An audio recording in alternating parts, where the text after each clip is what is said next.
The majority of this video was created before Sony pulled that stunt last week with the mandating PlayStation account linking to play Helldivers 2. Since the matter warrants mentioning, it will be addressed in a short addendum at the end of this review.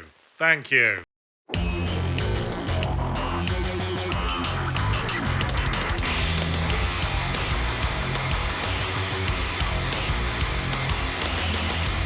I know what you're thinking. Yahtzee voluntarily reviewing an online multiplayer game? Has the seven-headed beast risen from the ocean already? Or did every single player game in the world spontaneously combust last weekend? Well, you're more likely thinking stuff like, what's for lunch, and is he really still making these videos talk about peaking too early? But yes, unusually for me, I've been playing Helldivers 2. Not liking online multiplayer is something I've long come to terms with about myself. I prefer games with a rewarding narrative focus, and live service multiplayer games are usually emotionally numbing Skinner box grinds. And let's not forget that random human beings rank slightly lower on my preferred companions list than an uncontrolled electrical fire. But recently I was obliged to play a bit of Helldivers 2 alongside my Second Wind colleagues as part of our 12-hour charity stream, so take note, that's how you get me to play a live service shooter these days. 1, for charity. 2, let me do it with my mates, so if the stress gets too much I can shoot Nick in the face a few times. Failing that, I guess you could try holding a gun to the head of one of my loved ones, but even then I'm going to need to see the caliber before I make a decision. To my surprise, I had rather a lot of fun playing Helldivers 2, which made me suspicious. As I say, I was playing with friends, and fun with friends is bullshit praise. That just means you like your friends. Plenty of horrible things in this world are fun with friends, like bad movies or pissing on a sleeping cat. But I was appreciating Helldivers 2 even when I wasn't shooting Nick in the face. I mean, yes, it's a Skinnerbox live service grindathon, but it doesn't pretend to be anything else. See, other live services like Destiny 2 or any given Mamorpaga always present themselves with a certain big bollocked lack of self-awareness. You are the hero. You are fighting the important fight. Gosh, I can scarcely get past you in the corridor with the sheer bigness of your bollocks. But that never comes across while actually playing the game. While playing the game, I feel like a single ineffectual frozen pea in a great big bag of frozen peas, most of which are bigger and have better gear, and completing missions doesn't feel like I'm achieving anything that isn't getting instantly reversed. All of that is still true of Helldivers 2, but the difference is it makes sense in context too. The game kicks off with a very Starship Troopers inspired, if I mince these words any harder I could top it with mashed potato and call it cottage pie. It literally is Starship Troopers, okay? A totalitarian future Earth fighting a high-tech war against alien bugs on a distant planet we've got no more business on than does a double-decker bus in a swimming pool, using bombastic state media to blind its citizens with promises of glory and appeals to patriotism so it can have a never-ending supply of dumb recruits to throw into the meat grinder. Rip-off is a harsh phrase, but you know what? Considering the irony of Starship Troopers went over so many people's heads the first time, probably wouldn't hurt to give it a second crack. So you go through about 10 minutes of training in which you shoot some aliens that have essentially been pinned to the floor, get massively overpraised by a pre-recorded voice, then shot into space in the hope you'll actually take out a few of the fuckers before they dissemble your protein for the brood maggots. But this is where we deviate a little from the Starship Troopers template, because when you arrive, the game goes, "Hi, here's a free spaceship just for you. Go join a battle, it doesn't matter which." While Starship Troopers is about a fascist state instigating forever war as a way to control its own population, Helldivers feels more like what happens when human society has run out of shit to do. Clearly there's no scarcity if they're handing out free spaceships and can drop limitless amounts of ammo and airstrikes for any random soldier with enough remaining fingers to work a touch-tone phone. Apparently the human race is now just roaming the galaxy picking fights for want of something to do, achieving bugger all of consequence except for killing all the buggers. Feels weird to say, but I guess my tolerance for live service grinds increases when I feel like the story isn't bullshitting me. Thanks, Helldivers 2. In return, I won't bullshit you. I'm going to play your Skinnerbox Grindathon gameplay with a podcast on to keep my brain alive. Please extend my apologies to your music composers and voice actors who spent all that time in the studio trying to convincingly scream like they're getting impaled on a pedipalp. Pedipaled, perhaps. And as a Skinnerbox Grindathon, Helldivers 2 will certainly do the job. You get inserted into an open-ended map with a buffet of objectives to complete before making for the extraction point while getting harassed by endlessly respawning enemies. And I quickly learned that relying exclusively on the guns you carry with you is an excellent way to have to spend every evening picking antennae out of your bumhole. And a smart player relies on calling down airstrikes and support weapons with a rather neat little dial-a-war crime system that creates very effective moments of panicky desperation as you attempt to calmly enter the code number for an orbital strike while fencing a forest of slashing monster claws with your one good leg. So at first I was trying to see if Helldivers 2 works as a single-player game. Short answer, no. Short, profane answer, fuck no. Oh, you can certainly start a mission by yourself with random puppies blocked, but like an Alzheimer's patient at a Bukkake shoot, you won't be able to get anything achieved before getting blindsided by another dick. I tried dropping the difficulty down to easy once I'd found a spare dummy to suck on, but the eventual mission rewards were so insultingly small, it felt like being given a nem-nem for going poo-poos in the toilet like Mummy asked. And saving up to buy a new cape with 2 stripes instead of 1 isn't much of a way to track progress, but it's all we've fucking got. So I held my nose and tried playing with puppies, and swiftly learned that the other thing to be said for playing with friends is that your friends actually talk to you, saying things like enemies to the west, and please stop shooting Nick in the face. Puppies, meanwhile, are here to make premium premium currency, not social connections, and will fall into one of three categories: the massively higher level twat who runs off to complete all the side objectives by themselves with their fancy pants high level airstrikes with rear spoilers and fuzzy dice, the clueless twat who keeps calling down airstrikes right on my previous body I'm desperately trying to recover my decent equipment from, and the furious twat who keeps shooting me in retaliation for calling down airstrikes on their previous body they're desperately trying to, etc. So I doubt I'll play any more Helldivers 2 in my spare time, but damn it if I don't appreciate the tightness of its design and the degree of immersion storytelling that conveys its intended themes through gameplay, namely that human beings suck ass, massacring aliens in their own environment is stupid and really hard, and Nick's face makes very amusing noises when shot.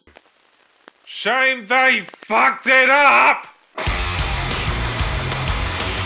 Right, well, having had to add an addendum to the video over the weekend, now I have to add an addendum to the addendum, because Sony already backtracked on the account linking thing. I ain't taking the addendum off, though, because I think it's funny. Anyway, Sony have absolutely let the genie out of the bottle here, haven't they? You know, now they're just waiting for the heat to die down before they think of the next way they're going to fuck you all over. Anyway, how you all doing, by the way? We don't get to talk like this much, do we? Most of you check out when the Patreon list starts rolling. You joined the Patreon yet? Yes, I know it's a bore we keep bringing it up. Sorry for wanting to be paid for doing my job, I suppose. You know that rule where if a street musician makes you stop or slow down to listen, then you automatically owe them $1? Let's do it like that. If I made you laugh at any point today, you have to go to the Second Wind Patreon and at least consider it. Or leave a like. If you stayed to listen this long, you can do that, you stingy bastard.